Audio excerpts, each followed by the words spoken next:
Hello, it's Julie Davison from juliedavison.com. Today I have some special projects to share with you. These are my bonus projects for October 2021. What are bonus projects? Well, when you order from me $40 or more in my online store, you're going to get a free project kit. And I have a new kit each month, which includes 3 projects. So you get the materials to make those 3 projects and a free gift. The free gift for October was a package of the wonderful snowflakes. I love these iridescent laser cut shapes, and I've used them on all of the projects for the October bonus project kit. So this video is just to step you through all 3 of those projects. If you didn't get one of these kits and you're not currently ordering from me, you can order in my online store at juliedavison.com/shop, and you'll qualify for the next bonus project kit. The gift for November is going to be a sampling of the Eden's Garden, or the Ever Eden designer paper, plus a half a package of the garden gems. You're gonna love those. I haven't designed the bonus projects yet, but I'll be sharing those as soon as they are ready to go. So make sure that you get your order in for November by November 30th to get that one. But there's a new project kit and a new free gift each month, so there's always something going on. Let's go ahead and jump into these projects. For all 3 of them, I'm using the Holly Jolly Wishes. This is a stamp set from the July through December mini catalog, and I'm also using the Gingerbread and Peppermint designer paper.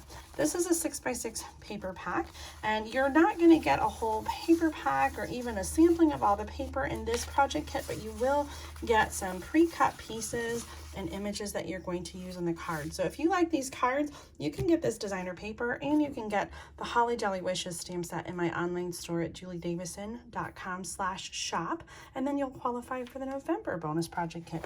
Here on page 8, you'll see Gingerbread and Peppermint projects. This is the July through December mini catalog from Stampin' Up.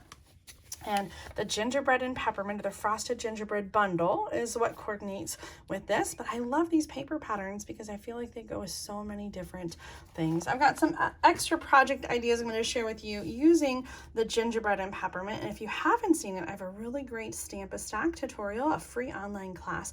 I'll link to that in the video description. If you haven't seen it, make sure to check that out for some more quick and easy ideas using this Gingerbread and Peppermint designer paper. Let's jump right in. When you're getting the bonus project kits from me, everything is going to come pre-cut and ready to go. We're going to start with the red card, which comes packaged in an envelope so that you can make and send your card right away. We have a piece of real red cardstock that is 5.5, 5.5 by 7.5, scored at 4 1/4. So essentially we've got a card front with 1 inch off the end here. This is going to be a little peekaboo. We have a strip of designer paper that is 1 inch by 5.5 inches, and this is going to go all the way from top to bottom right at the edge of the inside, and it's going to show through right there so you can see it even from the front. The piece of old olive cardstock that's going to go across the front, let me give that a quick measure. This is 2 1/4 inch by 4 1/4 inch. And so when you're putting this on, you just want to make sure that you're not putting any adhesive here so that you're closing or gluing the card closed. So this is just sort of a flap, and I'm going to put this down here at the bottom, but you could also put it towards the top for a different look. This card kit also includes a piece of basic white cardstock. This is going to be for the inside so you can write and stamp and see what you're writing. Let me give you a quick measure on this one. This one is 3 inches by 5 1/4 inch. And we're going to stamp on that. So we're going to stamp our inside sentiment. If you like to practice first, that's usually a good idea to practice before you glue down your cardstock. I usually try to do that. For this card, I have a little die cut tag from the Picture This die. And this is, I had a bunch of these left over from the Whimsical Tree card class that I did. So I just decided to use them, but you could easily substitute a punch image here instead. Now all the projects today, I'm using real red ink, which coordinates with that Gingerbread and Peppermint designer paper.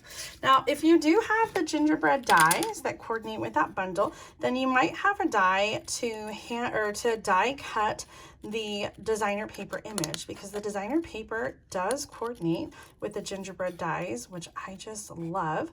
But if you don't have them, it's no big deal. You can just do a little fussy cut around your image. In fact, I'm not sure. Oh, there is a die for the star and the bell and the ornament and the snowflake. But there's a couple images in the designer paper that do not have dies, like the tree and the mitten are two that don't have coordinating dies. So definitely if you have one of those, you're going to have to do a little fussy cutting. But either way, sometimes it's easier to do a little fussy cutting than it is to get out the die cutting machine. Our card is almost complete. We're going to do some simple layering here, and I do want to bring in one of those wonderful snowflakes. So if you've got that in your free kit, you can go ahead and use that. I'm going to do Stampin' Dimensionals on that, and look at this. I know that this was planned. The Stampin' Dimensional fits perfectly inside the center of the snowflake, so that's gonna go kind of over here. I just love the contrast of the white snowflake against the red cardstock. I'm gonna use Stampin' Dimensionals on the tag as well, and just put that right in the corner.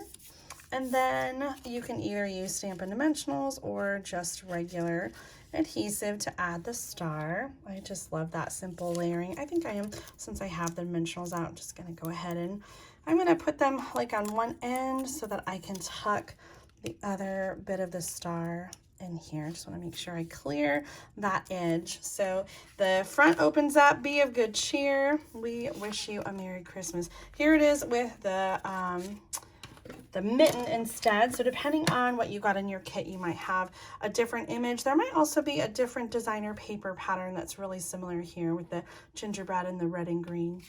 All right, and we have the coordinating envelope to go with that, so you can stamp or decorate that with designer paper and be ready to send your card. Our next project is a box, and actually you'll have the material to make this. The way that I have to send the boxes or send the kits, I try to follow all the regulations from the US Post Office so that I can mail these as cheaply as possible, either as a large letter or a large envelope. And so for this particular kit, I tried not to include anything bulky like ribbon. So there's no ribbon in your package. However, if you have a red ribbon at home, you can use the cello bag that is in your kit to package up a treat or a gift for this cute little gift box. Let me show you how to do this. I've done this one quite a bit, and it's one of my favorite. This is the half sheet treat box, and you guessed it, you just need a half sheet of cardstock. Gosh, that's almost actual size there. This is a half a sheet of cardstock, which is 5.5 by 8.5, and I've scored at 1.5, 4, 5.5, and 8. And then I've turned the cardstock and scored again at 1.5. Now I've got the skinny tab over here, but on my cardstock, the skinny tab is over here. It doesn't really matter because we're going to fold it up. So the next thing we're going to do is we're going to cut on those bottom score lines. So this is the shorter score line, and I'm going to cut all the way to the perpendicular line. And wherever you have your skinny flap, which is right here for me, I'm just going to trim that entire thing off and just take that and chuck it. All right, now we're going to use a little bit of tear and tape on here. Of course, where is my tear and tape? Not handy at the moment. I feel like it's got to be right around here somewhere. Tear and tape. Oh, yes. Okay. So for the tear and tape, we're going to use a long piece right on that skinny tab. And here, I love this trick. When you're folding boxes like this, you can fold it flat on the desk, take off your tear and tape, and fold this tab over while it's flat, and it lines up perfectly. Then you have a nice straight box. Okay, so there is the sides of our box. Now for for the other part, we're gonna fold down the tabs. And here is, I find this seam here is the back of the box so that the front just has nice folds and you can't see the seam. Okay, so the one that is the back of the box is going to be where the last tab closes towards it so that all of our seams are visible in the back. And the front of the box has a nice fold on the sides and the bottom. So this one is going to go down last because that's the front of our box. And I'm going to use a couple pieces of tear and tape on that last flap to secure the box.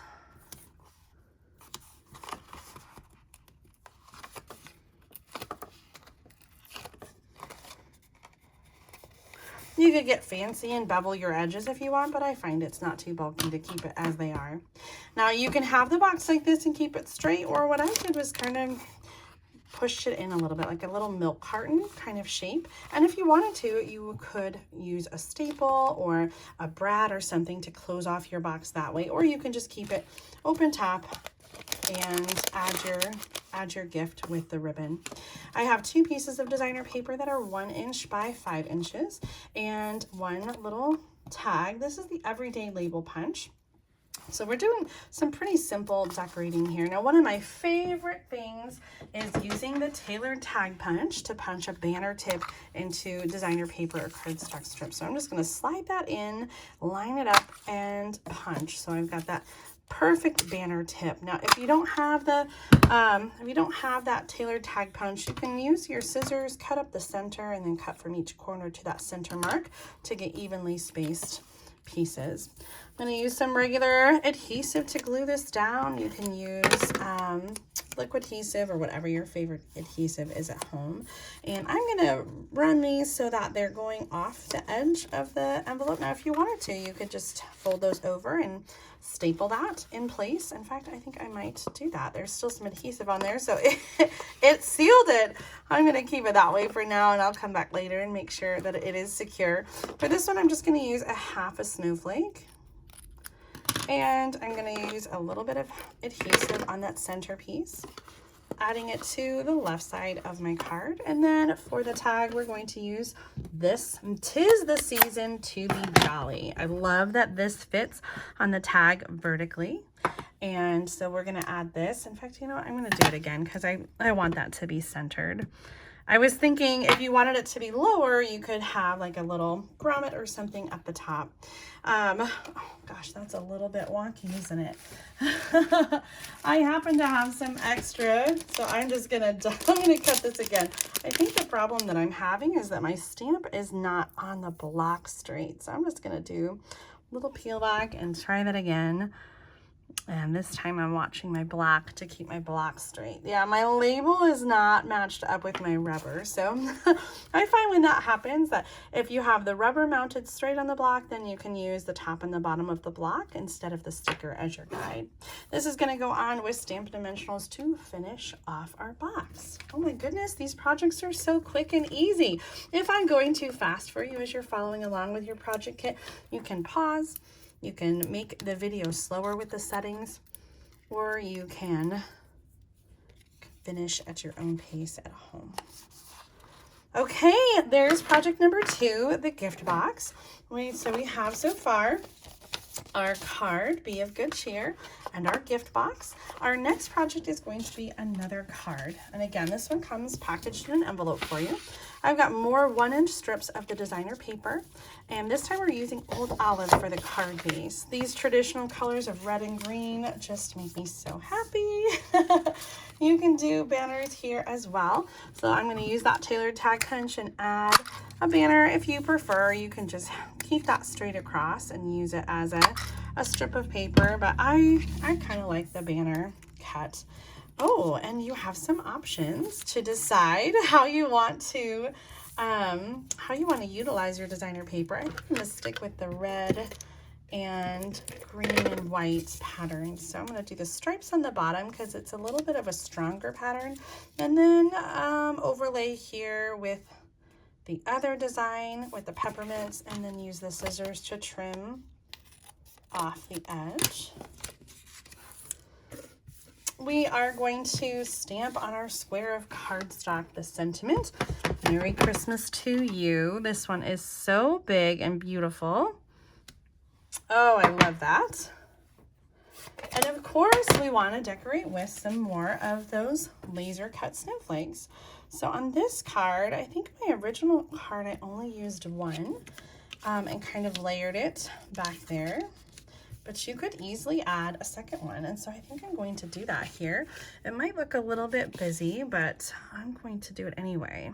There is a matte side and then a shiny side. It's really subtle on these iridescent snowflakes, so it doesn't, if you don't get it quite right, it's not the end of the world. Some simple layering here for the square, and then I'm going to add this onto the card with Stampin' Dimensionals. 1, 2, 3, 4.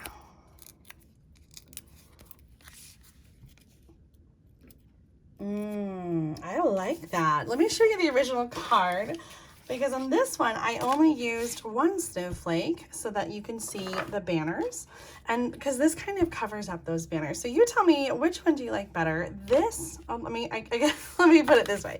Okay, this or that? Do you like one snowflake or two? Of course, at home you're gonna have a whole package of the wonderful snowflakes, so you can decide how you want to do it, either 1 or 2 snowflakes at home. And I did not include a piece for the inside, but you could certainly add a piece of white cardstock here, or stamp some additional images or use some designer paper. Okay, that is it for our bonus project kit. Let me bring these back out again. Here are the 3 projects that we made for our October 2021 bonus project kit. Again, if you did not qualify for this kit, that's okay. You can still get the next month's kit. There's always a new project kit every month when you order $40 or more in my online store at juliedavison.com/shop. Make sure to check for the most recent host code so you can add that to your order. But if you're ordering more than 150, you can leave it off and enjoy even more Stampin' Rewards and perks from Stampin' Up.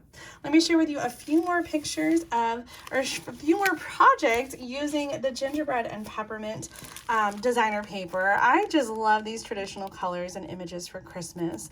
So here are some more cards that I've created, and you can see the video for my Stamp-A-Stack cardstock in the video description below. Thanks so much for tuning in today, and happy stamping and Merry Christmas. Bye.